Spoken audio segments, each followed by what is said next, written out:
Hi viewers, welcome to our channel.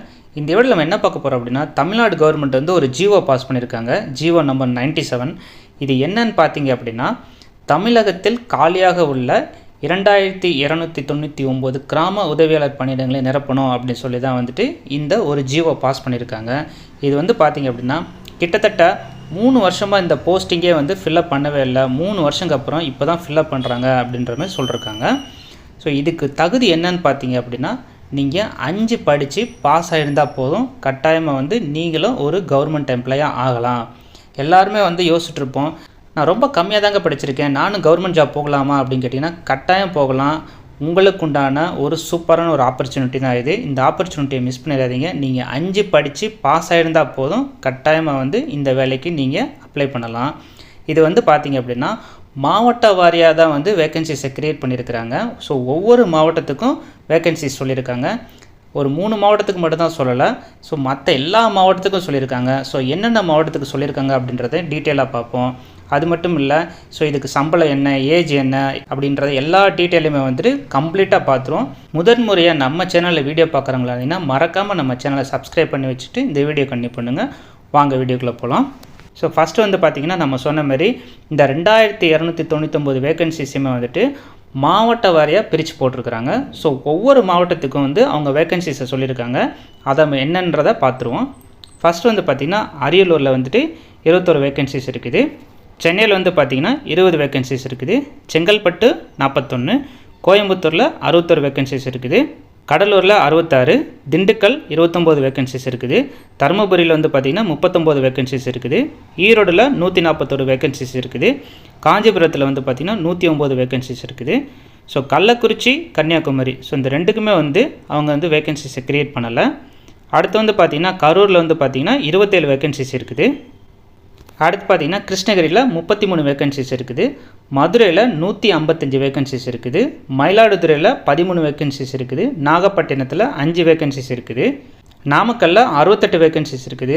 பெரம்பலூரில் 21 vacancies இருக்குது. புதுக்கோட்டையில் 27 வேக்கன்சிஸ் இருக்குது. ராமநாதபுரத்தில் 29 வேக்கன்சிஸ் இருக்குது. ராணிப்பேட்டில் 43 வேக்கன்சிஸ் இருக்குது. அடுத்து பார்த்திங்கன்னா சேலத்தில் 105 வேக்கன்சிஸ் இருக்குது. சிவகங்கையில் 46 வேக்கன்சிஸ் இருக்குது. தஞ்சாவூரில் வந்து பார்த்திங்கன்னா 305 வேக்கன்சிஸ் இருக்குது. ஸோ கிட்டத்தட்ட பார்த்திங்கன்னா தஞ்சாவூரில் மட்டும்தான் அதிகமாக கொடுத்துருக்காங்க. ஸோ அதனால் தஞ்சாவூரில் இருக்கிறவங்க மறக்காமல் இந்த ஆப்பர்ச்சுனிட்டியை யூஸ் பண்ணிக்கோங்க. அடுத்து பார்த்திங்கன்னா தேனியில் 25 வேக்கன்சிஸ் இருக்குது. திருவண்ணாமலையில் 103 வேக்கன்சிஸ் இருக்குது. திருநெல்வேலியில் 45 வேக்கன்சிஸ் இருக்குது. திருப்பூரில் 102 வேக்கன்சிஸ் இருக்குது. திருவாரூரில் 139 வேக்கன்சிஸ் இருக்குது.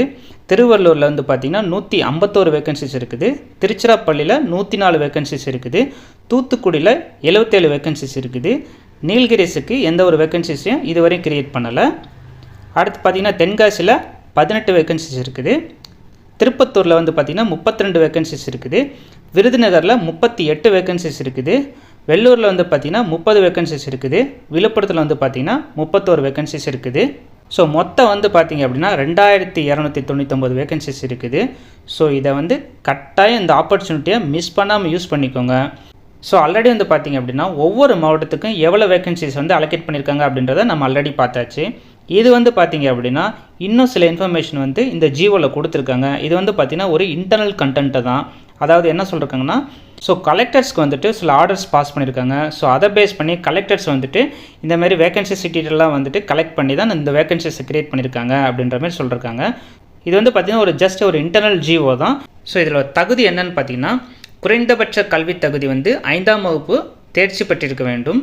அடுத்து தமிழில் எழுத படிக்க தெரிந்திருக்க வேண்டும். ஸோ அதனால் யாரெல்லாம் வந்து நான் 5 தாங்க படிச்சிருக்கேன், எங்களுக்கெல்லாம் கவர்மெண்ட் ஜாப்லாம் கிடைக்குமா அப்படின்னு கேட்டிங்கன்னா கட்டாயம் கிடைக்கும். ஸோ உங்களுக்கு உண்டான ஒரு சூப்பரான ஒரு ஆப்பர்ச்சுனிட்டி தான்.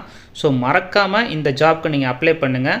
ஸோ இது எப்படி அப்ளை பண்ணணும் அப்படின்றத நீங்கள் நம்ம சேனலை சப்ஸ்கிரைப் பண்ணி வச்சுக்கோங்க. அஃபிஷியல் நோட்டிஃபிகேஷன் வந்தோன்னே உங்களுக்கு கிளியராகவே வந்து நம்மளே வந்துட்டு ஒரு அக்கௌண்ட் க்ரியேட் பண்ணி அப்ளிகேஷன்லாம் எப்படி நம்ம வந்து ஃபில்அப் பண்ணணும், எப்படி சென்ட் பண்ணணும் அப்படின்னு சொல்லிட்டு உங்களுக்கு A to Z சொல்லிக் கொடுப்போம். இதோட அஃபிஷியல் நோட்டிஃபிகேஷன் வந்தோன்னே நம்ம இதே சேனலில் உங்களுக்கு வீடியோ போட்டு கொடுக்குறோம். ஸோ மறக்காமல் நம்ம சேனலை ஃபாலோ பண்ணுங்கள். ஸோ அடுத்து பார்த்திங்க அப்படின்னா சம்பளம் வந்து பார்த்திங்கன்னா மாதம் 11,100 இருந்துட்டு 35,100 வரையும் கொடுப்பாங்க. இதுக்கப்புறம் வந்து பார்த்திங்கன்னா பதவி உயர்வு வந்து 10 ஆண்டுகளுக்கு பின்பு கிராம நிர்வாக அதிகாரியாக ப்ரொமோட் பண்ணுவாங்க அப்படின்னு சொல்கிறாங்க. ஸோ ப்ரொமோஷன் எப்போ கிடைக்கும் அப்படின்னு பார்த்தீங்க அப்படின்னா, நீங்கள் அசிஸ்டண்டில் இருந்துட்டு 10 ஆண்டுக்கு பின்னாடி நீங்கள் ஒரு கிராம நிர்வாக அதிகாரியாக பதவி உயர்வு செய்யப்படுவீங்க அப்படின்ற மாதிரி சொல்கிறாங்க. ஸோ வயது வரம்பு வந்து பார்த்தீங்க அப்படின்னா 21லேருந்து 32க்குள்ளே இருக்கணும். 37 வயதுக்குள்ளேயும் சில கம்யூனிட்டிக்கு இருக்கணும். அது என்னென்னா ஆதி திராவிடர் அருந்ததியர், பட்டியல் பழங்குடியினர் மற்றும் அனைத்து வகுப்புகளை சேர்ந்த ஆதரவற்ற விதவைகள், அடுத்து மிகவும் பிற்படுத்தப்பட்ட வகுப்பினர் அதாவது பிசி, சீர்மரபினர், பிற்படுத்தப்பட்ட வகுப்பினரில் முஸ்லீம்ஸ். ஸோ உங்கள் எல்லாருக்குமே வந்து பார்த்திங்கன்னா மினிமம் ஏஜ் 21 இருக்கணும். மேக்ஸிமம் வந்து 37 வயசுக்குள்ளே இருக்கணும். நீங்கள் வந்து பார்த்திங்கன்னா 37 வயதுக்குள்ளே இருந்தீங்கன்னா நீங்கள் டெஃபினட்டாக வந்து இந்த ஜாபுக்கு ஏஜ் வைஸாக நீங்கள் எலிஜிபிள் தான். ஸோ எஜுகேஷனும் வந்து நீங்கள் 5 பாஸ் ஆகிருந்தீங்கன்னா நீங்கள் டெஃபினட்டாக இந்த ஜாபுக்கு நீங்கள் அப்ளை பண்ணலாம். ஸோ இதை தவிர்த்து உள்ளவங்களுக்கு வந்து பார்த்திங்கன்னா உங்களோட ஏஜ் லிமிட் வந்து பார்த்திங்க அப்படின்னா 32 தான். அடுத்து தேர்வு செய்யப்படும் முறை அப்படின்றத பார்த்திங்க அப்படின்னா எழுத்துத் தேர்வு மற்றும் நேர்முக தேர்வு, சான்றிதழ் சரிபார்ப்பு அடிப்படையில் தகுதியானவர்கள் தேர்வு செய்யப்படுவர். அடுத்து வந்து பார்த்திங்க அப்படின்னா பெற்றோரை இழந்தோர், ஆதரவற்ற விதவை, கணவனால் கைவிடப்பட்ட பெண்கள், விதவை, வேலைவாய்ப்பு அலுவலகத்தில் பதிவு முன்னுரிமை அளிக்கப்படும். ஸோ நீங்கள் இந்தமாரி ஒரு கேட்டகரியில் இருந்தீங்க அப்படின்னா உங்களுக்கும் இந்த ஒரு ஆப்பர்ச்சுனிட்டியில் ஃபஸ்ட்டு ப்ரையாரிட்டி கொடுப்பாங்க. ஸோ நீங்கள் மறக்காமல் நீங்கள் வந்து நம்ம வீடியோ பார்க்குறவங்களா இருந்தீங்கன்னா மறக்காமல் நீங்கள் வந்து பார்த்தீங்க அப்படின்னா இந்த ஜாப்க்கு நீங்கள் அப்ளை பண்ணுங்கள். இது எப்போ அப்ளை பண்ணலாம் அப்படின்றத நம்ம வந்து இதே சேனலில் சொல்லுவோம். இன்னும் நமக்கு அஃபிஷியல் நோட்டிஃபிகேஷன் வரலை. அந்த அஃபிஷியல் நோட்டிஃபிகேஷன் வந்துச்சு அப்படின்னா அந்தந்த மாவட்டத்துக்குள்ளார போயிட்டு வெப்சைட்டில் போயிட்டு நம்ம வந்து ஆன்லைனில் அப்ளை பண்ணலாம். அது எப்படி அப்படின்றத நம்ம சேனலில் இணைந்துருங்க. உங்களுக்கு நாங்கள் தெளிவாக சொல்லிக் கொடுக்குறோம். ஸோ விண்ணப்பிக்கும் முறை வந்து இது தான் சொல்லியிருக்காங்க. ஸோ இது வந்து இன்னும் நமக்கு ஓப்பன் ஆகலை. ஸோ அஃபிஷியல் நோட்டிஃபிகேஷன் வந்ததுக்கப்புறம் தான் ஓப்பன் ஆகும். ஸோ இன்னும் உங்களுக்கு இந்த வீடியோவில் ஏதேனும் டவுட் இருக்குது அப்படின்னு நீங்கள் ஃபீல் பண்ணிங்க அப்படின்னா மறக்காமல் கீழே இருக்கிற கமெண்ட் பாக்ஸில் மென்ஷன் பண்ணுங்கள். ஸோ கட்டாயம் உங்களுடைய டவுட்டில் நம்ம கிளாரிஃபை பண்ணுவோம். ஸோ இன்னும் இந்த மாதிரி நம்ம ஏகப்பட்ட வீடியோக்களை போடுவோம். அதுக்கு நீங்கள் டெஃபினட்டாக நம்ம சேனலை சப்ஸ்கிரைப் பண்ணி வச்சுக்கோங்க. அது மட்டும் இல்லை, கீழே இருக்கிற பெல் பட்டனை கிளிக் பண்ணி வச்சுக்கோங்க. அப்போனா தான் நம்ம போடக்கூடிய வீடியோ உடனே உங்களுக்கு வந்து சேரும். இந்த வீடியோ உங்களுக்கு பிடிச்சிருந்துச்சுன்னா மறக்காமல் இந்த வீடியோக்கு ஒரு லைக் பட்டனை கிளிக் பண்ணி விட்ருங்க. மீண்டும் மற்றொரு காணொளியில் சந்திப்போம். தேங்க்யூ.